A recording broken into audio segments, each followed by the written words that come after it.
Hello, everyone. It's a real honor to be here and to be among such other incredible speakers and role models that I grew up looking up to. So thank you so much for having me. I'd like to take you through a little exercise to kind of start this talk off. So what do you all think of when you hear the word invention? Shout it out. Something new. Maybe a light bulb moment? So today I'm going to share the process that we use at my company Sproutel to coming up with new ideas. And in order to do that, I first want to sort of contextualize it within these words that get thrown around like invention and innovation. So invention is fundamentally coming up with something, just as you said, a new idea, right? Coming up with something that's never been done before. And as a species, we're all inventors. We've been doing it since we lived in caves, whether it was a spear or fire. As the adage goes, necessity is the mother of invention. And to me, there's no greater case for the fact that all of us are inventors than these instances that have occurred throughout history of what's called simultaneous invention. Two people, totally different parts of the world, coming up with the same idea at the same time. My favorite example is the telephone. Can anybody, who invented the telephone? Alexander Graham Bell, right? Well, about 2 hours after Alexander Graham Bell submitted his patent for the telephone, Elisha Gray submitted the exact same patent. These two people weren't in contact. They were working in totally different places, right? But they arrived at the same idea through independent methods. And I think that that's a really beautiful thing. And in fact, this is one example of it, but it's happened throughout history. If you go to Wikipedia and look at simultaneous invention, everything from calculus, which we attribute to Newton, but was actually a tremendous number of people who discovered this simultaneously, to oxygen. This occurs again and again and again. And so we all have this thirst to discover, this thirst to create, this thirst that makes us inventors. There's an interesting thing about invention, though, is that it doesn't always have a purpose. This is one of my favorite patents. This is a patent for a dog watch that helps dogs tell relative time. It's pretty cool. And so this is really the difference between invention and innovation.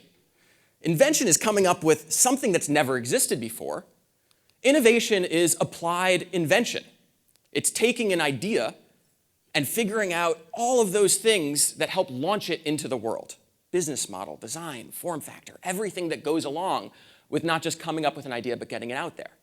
And one great example of kind of this contrast between invention and innovation is the electric car. In 1832, Robert Anderson invented the electric car. But we haven't had electric cars driving around on our roads since the 1830s, unfortunately. Tesla is an example of innovation. Right? They didn't invent the electric car. There were a lot of inventions to bring the Tesla to life. No, but they took this idea that was out there, and they figured out an incredibly compelling package for it, incredibly compelling way to get it out into the world.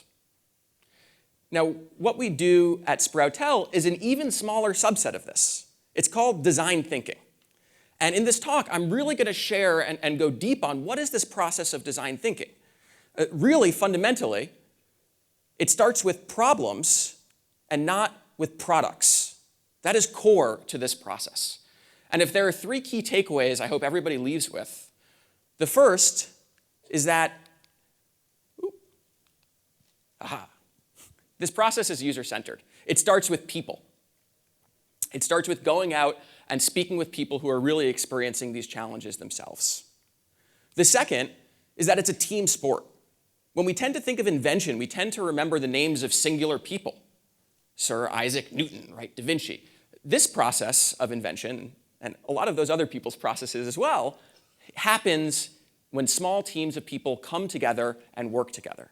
And the third, which is going to seem very abstract, is soup. And I'll come back to that at the very end. So my company, Sproutel, we call ourselves a patient-centered research and development workshop. Our focus is on making healthcare playful. We're a small team of people who are all really deeply passionate about improving healthcare. Now, for me, As Shauna said, my passion comes from an experience I had in childhood. This is actually me at my elementary school graduation. You can notice I'm quite a bit shorter than my peers. As a child, I was diagnosed with human growth hormone deficiency, which basically means that my body didn't produce what I needed to grow. So every single day for 5 years, I'd take a shot. And what I remember so vividly about this experience was being in the doctor's office and sitting there and feeling like I wasn't even in the room, hearing doctors explain what was going on within my body to my parents in jargon I couldn't understand, in words that went right over my head, and not speaking to me. And that's a feeling that I think no child should have. And that's where my passion comes for starting Sproutel.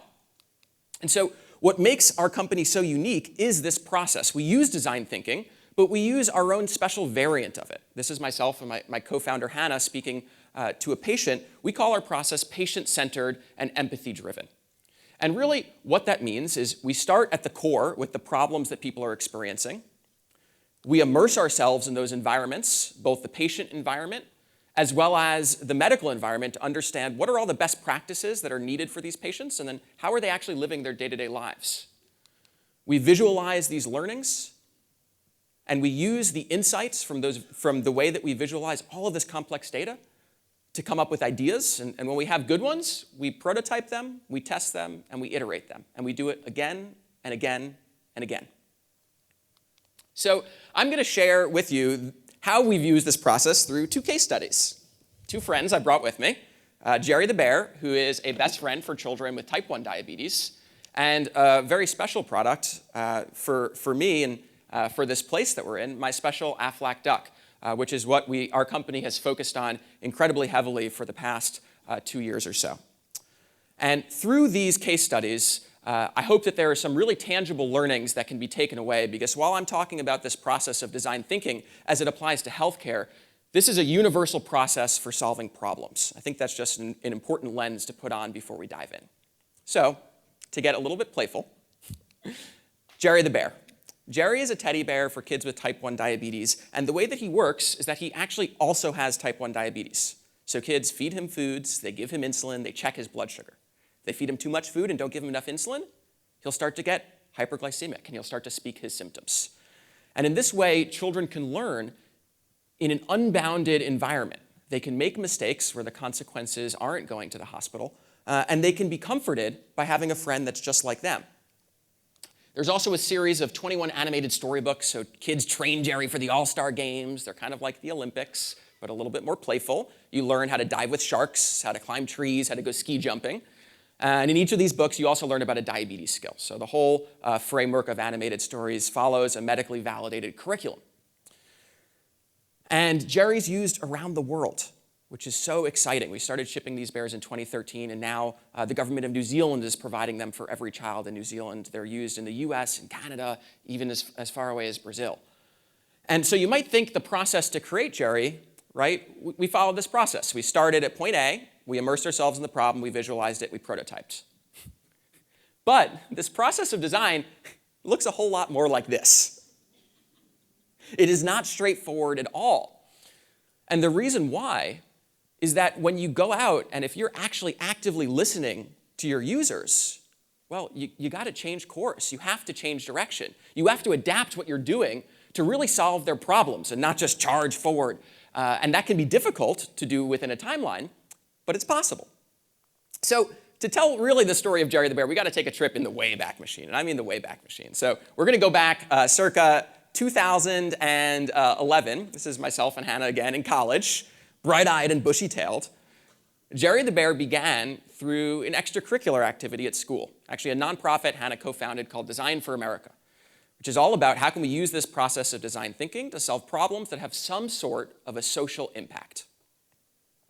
And this problem in particular was actually an online blog. It had put out a request for innovation. How can we improve the lives of people with type 1 diabetes? And we knew nothing about what type 1 diabetes was at the time, so after kind of a cursory Google search, we then went online and we figured out what doctors in our area treated these patients. We went and we found one and we talked to him. I promise there is no coincidence, although a little bit of foreshadowing. we met Dr. Stephen Duck. He's an endocrinologist in North Shore University Health System. And he told us all about the challenges of type 1 diabetes. But what he really did is he focused us. Because he said the real challenges in type 1 diabetes happen in childhood. Children are likely diagnosed around the age of 5 years old, and overnight their pancreas stops working, their lives are changed. They have to prick their fingers constantly, take insulin along with every meal, and count every carb that goes into their bodies. And what's really challenging about this is that the disease is quite rare, and these children often don't have friends who they can relate to, other friends with type 1 diabetes. So this was really interesting for us. We went back and we reframed the question. We went from this huge, how can we improve the lives of people with diabetes? It's a massive problem. To an another large problem, but slightly smaller. How can we improve the lives of children living with type 1 diabetes? And through a number of means, we put out ads on Craigslist. We went to coffee groups for mothers of children with type 1 diabetes. We started going and talking with these families. And we learned a tremendous amount. When we'd go and we'd sit down in somebody's home, they'd tell us about their treatment regimen. They'd tell us about their diagnosis story. And one of the really interesting things about this process of design is it's not just what you're hearing, it's what you're seeing. And what we saw when we visited those homes was perhaps most powerful. We saw children with diabetes giving diabetes to their stuffed animals. All of these kids would invariably have a teddy bear or a stuffed monkey, and they would draw a little insulin pump on a piece of paper that they'd staple to the fur of the stuffed animal. They'd give it insulin injections. They'd prick its fingers. And at the time, we didn't know why. We just thought this was really interesting. And what they were doing, they were using imaginative play, the language that kids speak in, to act out everything that was going on in their lives that they couldn't understand, that they couldn't comprehend. So I like to think that kids really invented the idea of Jerry the Bear, but we saw this and we said, well, how can we bring this to life? And so it kicked off initially a sketch and then a series of prototypes. And the thing was, at this time, we didn't know anything about making robotic teddy bears. So we surrounded ourselves with experts and we started learning. And we set a goal. In 10 weeks, we would build a prototype and we'd test it with a child. And a lot of failures happened over those 10 weeks. We had prototypes that caught on fire. But at the end, no joke, actually steaming from their mouths. They were cool in retrospect, scary at the time. We ended up with something that we were really, really proud of. You can laugh. This is our first prototype of Jerry the Bear. And what you can't see from this photo is just about the only thing holding that bear's head onto its body is that little girl's arm. It's attached to its hard modeling foam chest. We carved it out of almost a wooden block. There's metal nails that attach the fur around the bear's head to its body. Its eyes are hacked out of a Furby. But we loved this thing. We created it. It was our baby, right? And so we took it out. And we said we're going to go test with a child, right? That was the whole goal. So we drove out to the south side of Chicago. I'll never forget this. We had put a blanket over the bear so that we can conduct a clean intro interview because we really wanted to, understand this family. It was a new family before we then revealed the bear and did some product testing. And so unloading from my friend's car, walk out to the front door, and Adam, this little boy, he's 7 years old, his face is just plastered against the glass, and he's so excited to play with Jerry. He's no idea what's actually under the blanket. His mom, Lazille, is standing right next to him, and his little brother is right beside him. And so we go in, we talk to the family, we learn a lot about them. We're right about to unveil the bear, and my heart is pounding. The first thing out of Adam's mouth is, "That's Jerry?" Looks nothing like what I thought, right? And they're in that loop of spaghetti of the design process. Woo, we go backwards a little bit, right? And he proceeds to rip the prototype to shreds. Not physically, luckily, but pointing out things like, hey, that bear's blood sugar is 2 digits. If my blood sugar was 2 digits, I'd be on the way to the ER. You can only feed this bear one food. How are you supposed to learn about type 1 diabetes with only one food? It's all about diet management. So we got educated by this child through this practice of prototyping. So you might think we kind of left a little bit dejected, but I left really energized. Because even though our prototype was an absolute failure, the look on Adam's face when I walked up to the front door, the fact that he was so excited just by the concept of Jerry the Bear, that was enough to say, okay, there's some merit here, right? This is worth pursuing. This is worth kind of taking the next stab at. And so it kicked off this series of prototypes. We would create prototypes, we take them out, we test them with kids. This is, again, Hannah with an ingenious idea as we would go to these diabetes events and walks. It was quite hard to get kids to come up and play with us, so she bought a bear suit on eBay, and all of a sudden kids were flocking to her to come test our products. And when we got to a design we kind of liked, we got some friends together. This was our office at the time, and we made a run of 10 of these. So we were all kind of working on nights and weekends. And we made these 10, and we actually sent them home with kids through an exercise, a design exercise called a cultural probe. So we actually sent these bears home with children for a week with a journal and a disposable camera. We had kids journal about their experience using Jerry. We had parents write about their experiences of their children, and we had them take photos. And we learned something really, really interesting, which was that a story was a critical element for Jerry. Kids wanted to know where he came from. And what it really ended up resulting to is that our play kind of was very dense over the first 2 days and dropped off because kids had no reason for Jerry being in their life. So that caused a whole redesign of Jerry the Bear, and eventually, after 29 iterations of Jerry and testing with 350 kids, and you could see all the way along the edge where that really creepy teddy bear started, Frankenbear, all the way to the bear that we ended up launching, is we shipped our first bears in 2013.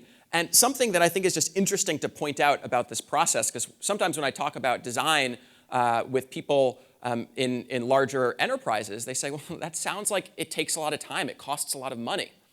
And in some ways it does, but the way that I think about design is incrementally de-risking your endeavor. When we shipped our first bears, there was never a shadow of a doubt that children would love them, because we knew from the 350 children we tested with that they all loved them. And so the feedback and response when we got, when we shipped them, poured in, and it was incredible. And even though Jerry was a success in its play with kids, we had a lot of struggles as a business. So the sidebar to this talk is it's also a little bit of an entrepreneurial story. We were making a bear that we sold for $300. We were making them in such small quantities that I was literally soldering custom Android tablets at night in our office with my coworkers. We would get our friends together to do short batch production runs where we were making stuff with the last surviving stuffed animal factory in the US, and it was incredibly, incredibly challenging. And something happened for us as we were trying to stay afloat and figure out how we could keep doing this type of work. We applied for a grant from the National Institutes of Health that we ended up getting to do research on Jerry the Bear.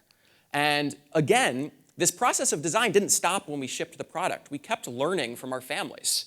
And so we learned a tremendous amount from this study, where we sent Jerry home for a week with kids, and we then had them back for an interview where we were able to assess quality of life. We learned things like children that used Jerry reported being less stressed out about their diabetes. Parents told us that kids were more likely to engage in conversations about their diabetes. All of this was incredible. Still didn't solve the business problem we had with having a bear that was just too expensive.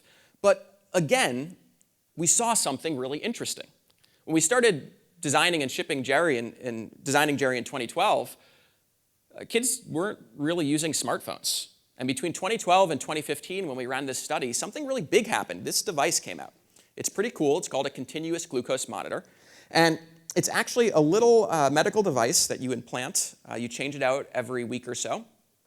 And in real time, it gives you a graph of your blood sugar. And this is pretty transformational for kids, because what was happening previously is they were pricking their fingers manually. And if a child is at school, that means they go to the school nurse's office to prick their fingers. And that means the school nurse calls or texts their parent several times a day to figure out how to administer treatment to their child. Now, with this device, parents would buy their kid an iPhone, and all of a sudden, in real time, they would know exactly how their child was doing. And this created an immense opportunity for us. We did what we had always wanted to do, get out of the business of making custom Android tablets, that little screen that was in Jerry's belly, right? And build all of this onto an app, reduce the cost of Jerry from $300 to $50. And that's what opened up Jerry being used around the world, as we finally were able to innovate. And there's a video we've been sometimes occasionally users will send us in videos, a short little clip of a little boy Lusano in Brazil unboxing his bear that I think just so beautifully encapsulates what Jerry does for children. I'll play that now.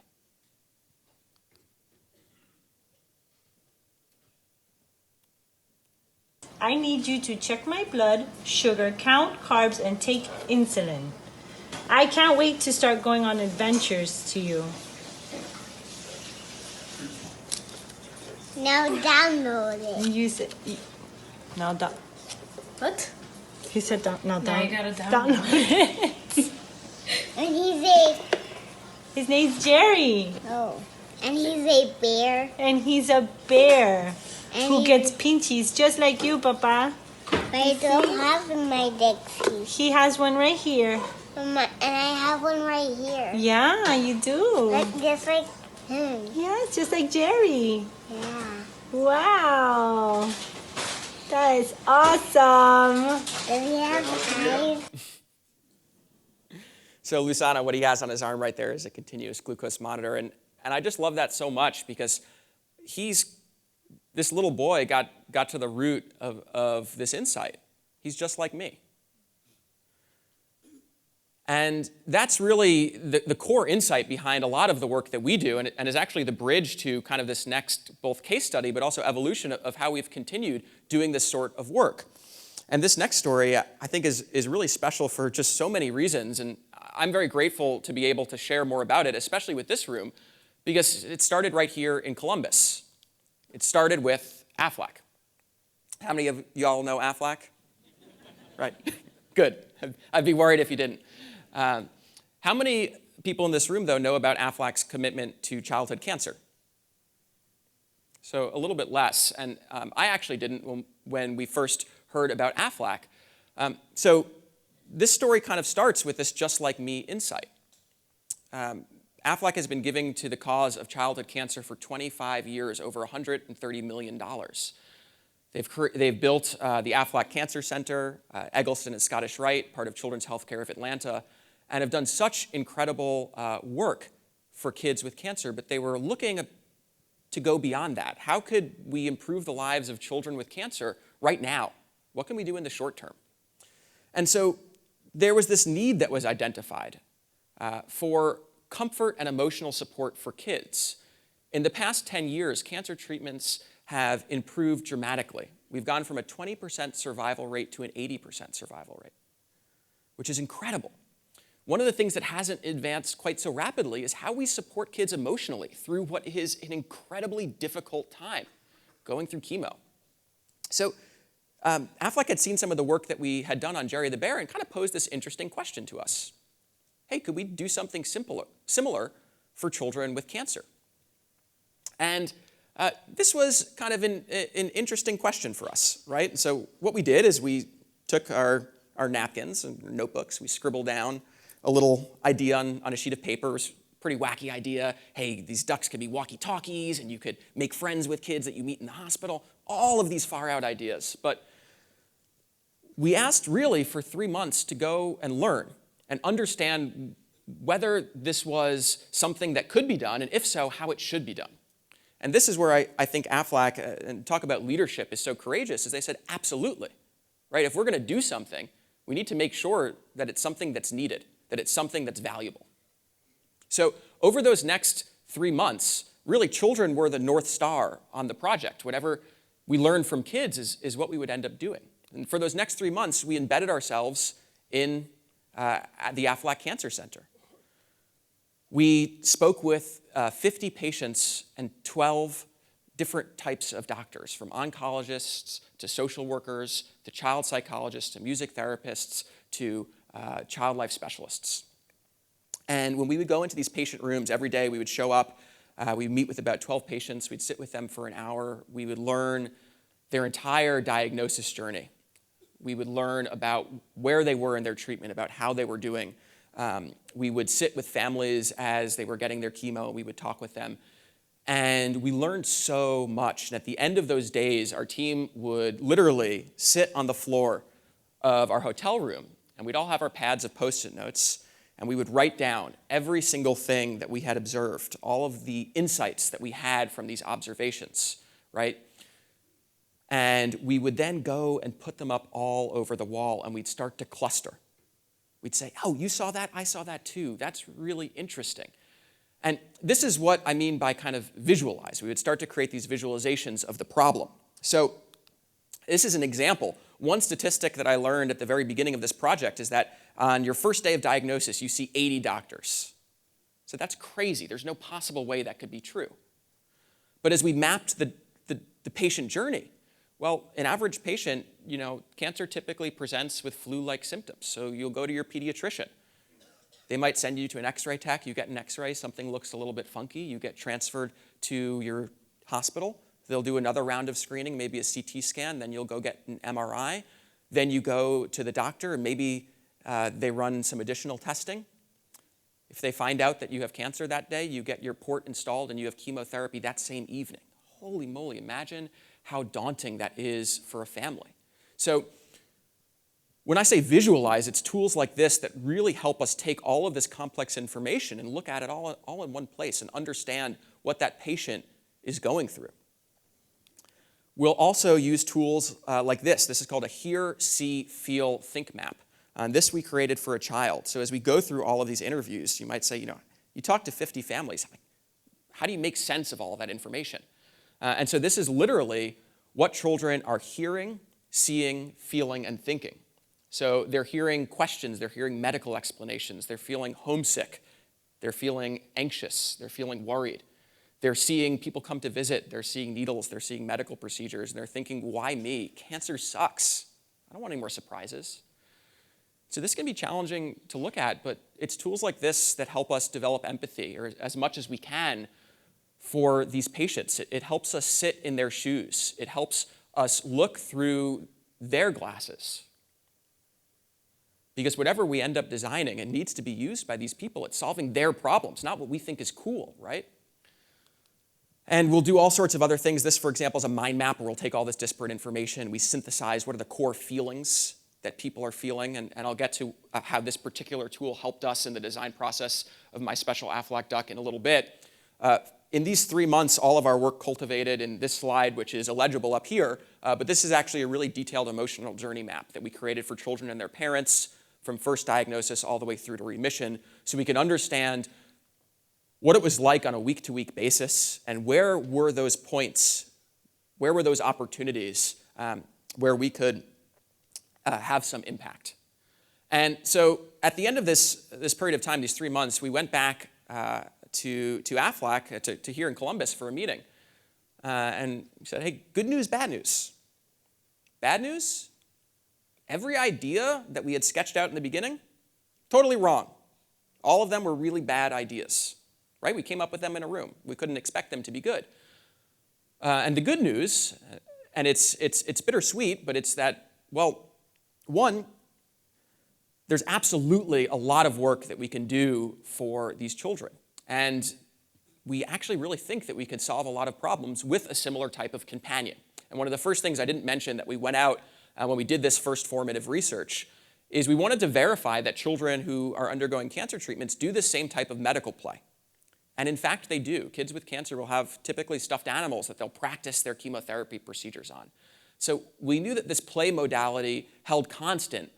What was different is what problems we could actually solve. So what this kicked off was another 12 months of design exploration, and this is where we really got into that prototype and iterate phase. We would create the thinnest slice prototype that we needed to learn the most amount of information. So for example, we at times would want to learn if we had this idea that the duck would make music with kids. So we would go in with an analogous product and test it to see how kids interacted with it and how they liked it. And so over these 12 months, we ended up working now with 100 families. So our patient population grew tremendously. And 35 doctors. And it's actually easiest to share about all of these insights through just showing you how the duck works and explaining why we created these things. So first I'll just have you clear off Jerry. Jerry, maybe wait in this nice bucket that our friend left us before. Can everybody say hello? Oh. So the first and foremost, kind of the guiding insight for the duck is that he's fully interactive, by the way, is that children lose so much control through their chemotherapy procedures that they gravitate towards play where they're in control. So the most requested toy at the Cancer Center for boys and girls are Legos, because you get to build your world. You're totally in control of it, right? So every single feature we designed into the duck gives children a feeling of control. So the first thing that you can do, other than pet your duck, because it's got sensors in its cheeks, under its wings, and down its back so that it's fully interactive, is it comes with a chemo port. And when you attach this to the duck's chest, a little bit apprehensive, and something that you can't feel right now, but we'll have ducks out that you'll be able to play with later on today, is he actually has a really comforting heartbeat. It starts out fast and it goes slow. And that's something that can really help comfort children. And we know that medical play, that practicing a medical procedure before it's about to happen can be really comforting. The other thing that we learned is that these young children have such a difficult time communicating their feelings. So we developed a series of feeling cards. When you tap each one of these cards to the duck's chest,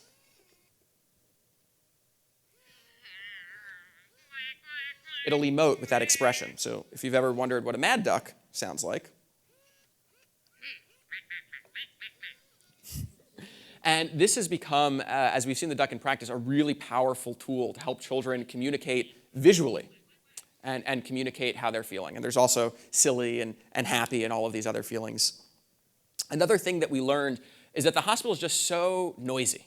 As we would sit there doing patient interviews, I remember hearing the beeping of machines that measure your pulse, the clicking of feet down a hallway. Even sitting in a patient's room, I'd get bumped with a door 3 or 4 times with different nurses coming in. And so we thought about how we could help children regain that feeling of their own space. And so this little spaceship blasts off the duck to all sorts of different soundscapes.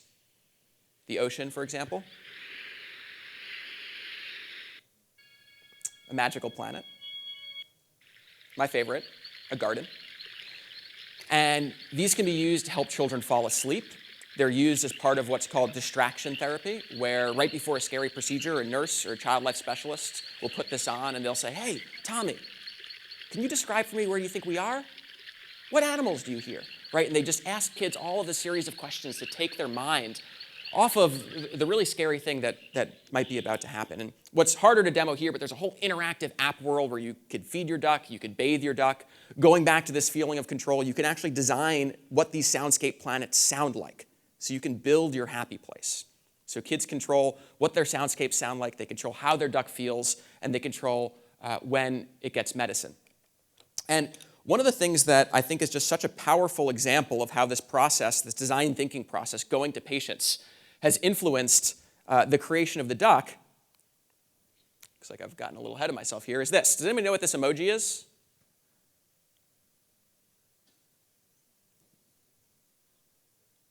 This is the calm emoji. I didn't know that either. And it's actually really interesting. When we went out to go choose what are all of these different faces, right? Because we wanted to create a language that children understood.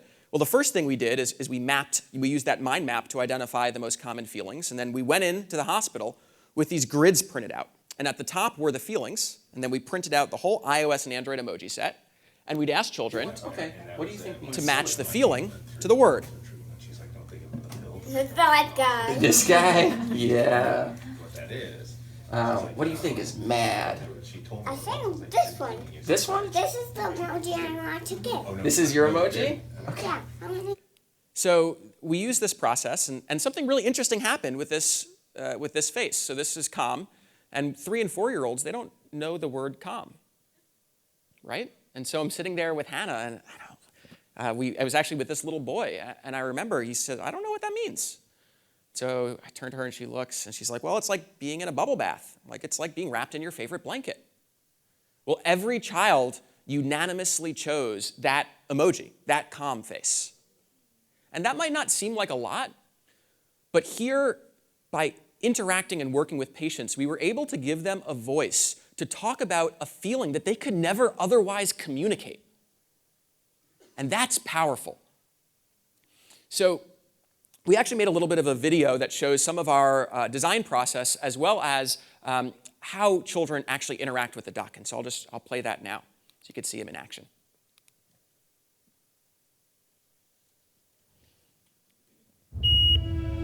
What if we could make a change in the lives of children with cancer right now?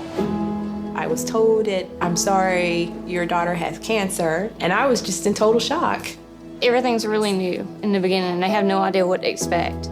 Each year, more than 15,000 kids are diagnosed with cancer in the US, and the average length of treatment is 1,000 days. And so we thought about the need for emotional comfort for these children. And now we have the opportunity to bring the latest in social robotics into the field of medicine, bringing comfort and joy through this daunting process. Oh, that's awesome.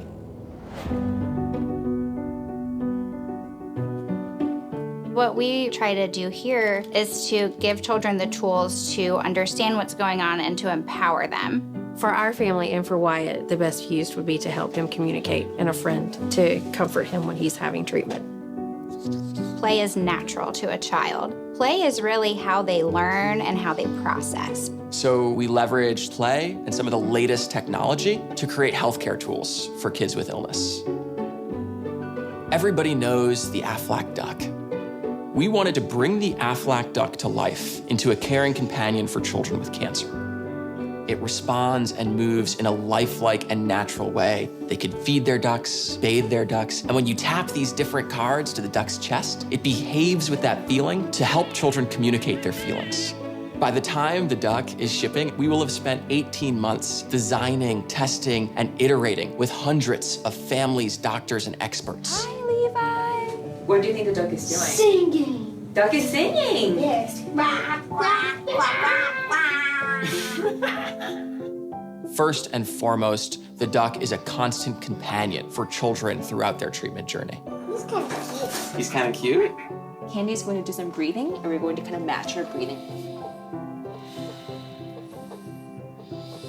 Just a Tiny bit faster. Perhaps most important of all, the ducks can share in the patient's experience. Actually, good job. Eli, look at this. Packy's also getting one. Can I try? Yeah. What? I think it's so awesome. You just feel comfort, with something like that. I really like the Aflac duck to be your friend, to help you get through all your tough times here. I think the duck has the potential to have a huge impact on our patients, our families, and our healthcare program as a whole. So technically y'all want to make it happen to give everybody one or something? That's the goal. If she had something to sit with her, something that could take her through it. A friend that will always be there. And that would help a lot of kids.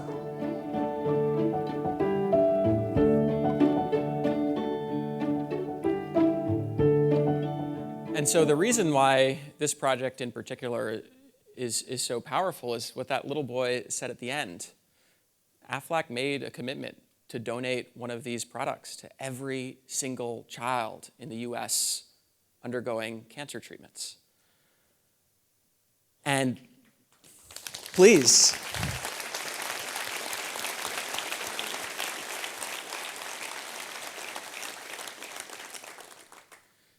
and we're doing it. Since September, when these started shipping, Aflac has donated 5,000 ducks at over 220 hospitals, and these two tables here are literally full of the people who are making that possible. And it is with so much gratitude that I have the opportunity to work with such an incredible team. And the feedback that we've gotten from families has been tremendous. We've just gone through now a series of interviews where we're talking to families over Skype, Google Hangouts, FaceTimes, and we're learning all about how they use their ducks. And we have little kids who put their duck on their nightstand and use it to go to sleep every night with the spaceship card. We have a little boy who told us about how he uses the feeling cards to communicate with his doctors. It is so gratifying to hear this. And on the medical side, we've also done research. We've shown that after a week of using the duck in a hospital, children and parents report that they're less distressed than when they came into the hospital.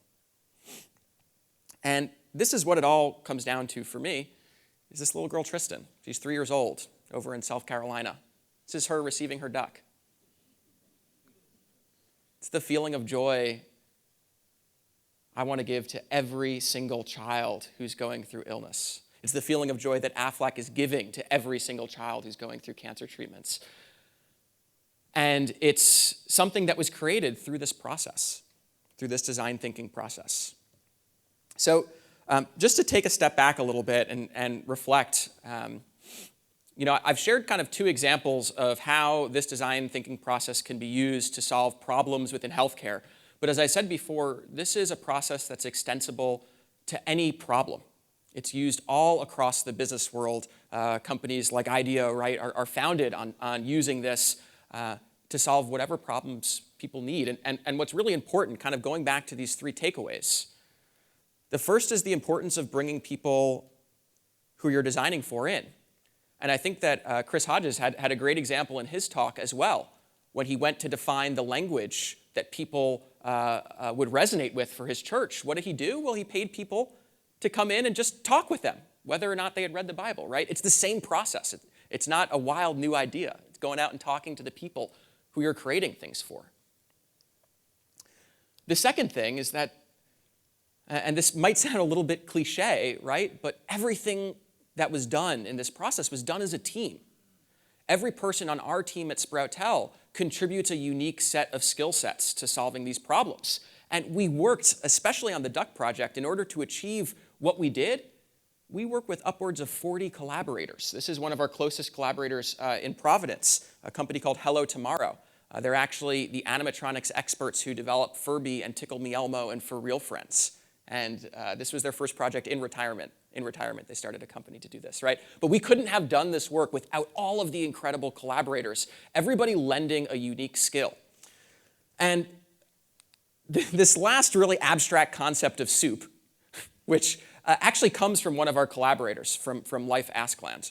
And it came from a really interesting thing. So I talked about everything that the duck does. One of the things I didn't talk about is that we actually ended up inventing a lot of new things to come up with the duck, because we had to create something that could be used in a medical environment, that could be used by children who were in really immunocompromised states. We ended up filing for 4 patents. So things like a removable plush fur, the unique ways, the first ever robot with removable and washable fur, unique ways that it moves, right? And so a lot of this technology, especially the movement technology, was developed with Life's company.